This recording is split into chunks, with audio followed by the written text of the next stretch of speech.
आज प्रधानमंत्री नरेंद्र मोदी जी के जन्मदिन के अवसर पर वसई विरार शहर के कार्यकर्ताओं और पदाधिकारियों ने मोदी जी का जन्मदिन मनाया। इस अवसर पर तमाम बीजेपी के कार्यकर्ताओं ने वसई विरार के अलग अलग क्षेत्रों में इस कार्यक्रम के द्वारा लोगों को राशन वितरित किया और रक्तदान शिविर रखा गया। इसके साथ ही अलग अलग जगहों पर पौधे लगाए गए। इस तरीके से इस कार्यक्रम को सेवार्थ रूपी कार्यक्रम के तौर पर मनाया।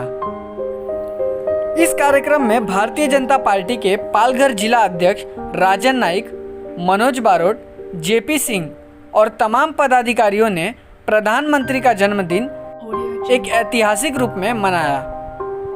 आइए देखते हैं भारत के प्रधानमंत्री नरेंद्र मोदी जी के जीवन से जुड़ी कुछ बातें।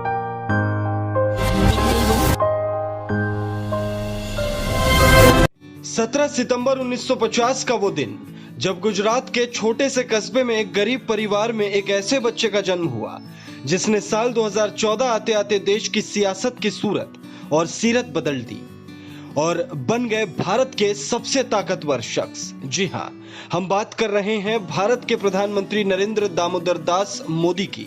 वो मोदी जिन्होंने वडनगर स्टेशन से चाय बेचने से जीवन की शुरुआत की और दुनिया के ताकतवर से ताकतवर लोगों के साथ बैठकर चाय पीने लगे।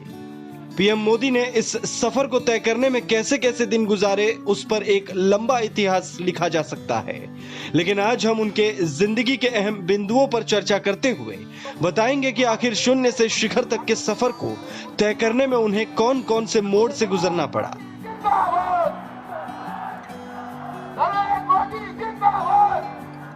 बचपन से ही देशभक्ति की भावना रखने वाले नरेंद्र मोदी का झुकाव राष्ट्रीय स्वयंसेवक संघ की ओर था। वे 1967 में 17 साल की उम्र में अहमदाबाद पहुंचे और उसी साल उन्होंने राष्ट्रीय स्वयंसेवक संघ की सदस्यता ली।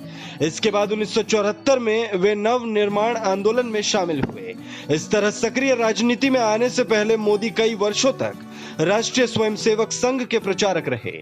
1980 के दशक में जब मोदी गुजरात की बीजेपी इकाई में शामिल हुए तो माना गया कि पार्टी को संघ के प्रभाव का सीधा फायदा होगा। वे वर्ष 1988-89 में भारतीय जनता पार्टी के गुजरात इकाई के महासचिव बनाए गए। नरेंद्र मोदी ने लाल कृष्ण आडवाणी की 1990 के सोमनाथ अयोध्या रथ यात्रा के आयोजन में अहम भूमिका अदा की। इसके बाद वो भारतीय जनता पार्टी की ओर से कई राज्यों के प्रभारी बनाए गए। नरेंद्र मोदी को 1995 में भारतीय जनता पार्टी का राष्ट्रीय सचिव और 5 राज्यों का पार्टी प्रभारी बनाया गया। इसके बाद 1998 में उन्हें महासचिव बनाया गया। इस पद पर वो अक्टूबर 2001 तक रहे, लेकिन 2001 में केशुभाई पटेल को मुख्यमंत्री पद से हटाने के बाद मोदी को गुजरात की कमान सौंपी गई। उस समय गुजरात में भूकंप आया था और भूकंप में 20,000 से ज्यादा लोग मारे गए थे। मोदी के सत्ता संभालने के लगभग 5 महीने बाद ही गोधरा रेल हादसा हुआ जिसमें कई हिंदू कार सेवक मारे गए। इसके ठीक बाद फरवरी 2002 में गुजरात में 2 समुदायों के बीच हिंसा भड़क उठी जिसमें 2,000 से अधिक लोग मारे गए। जब तत्कालीन प्रधानमंत्री अटल बिहारी वाजपेयी ने गुजरात का दौरा किया तो उन्होंने उन्हें राजधर्म निभाने की सलाह दी, जिसे वाजपेयी की नाराजगी के संकेत के रूप में देखा गया। जब भारतीय जनता पार्टी में उन्हें पद से हटाने की बात उठी तो उन्हें तत्कालीन उप प्रधानमंत्री लाल कृष्ण आडवाणी और उनके खेमे की ओर से समर्थन मिला और वे पद पर बने रहे।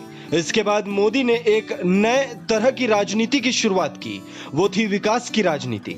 इस विकास की राजनीति ने जहां गुजरात को देश के सबसे विकसित राज्यों के कतार में ला खड़ा किया, वहीं मोदी की छवि ज्यादा गुजरात नामक एक सफल कंपनी के सीईओ जैसा बन गया। अब भ्रष्टाचार के मामले में बेदाग छवि रखने वाले नरेंद्र मोदी के पास सियासत में 3 हथियार थे। पहला विकास, दूसरा हिंदुत्व और तीसरा राष्ट्रवाद।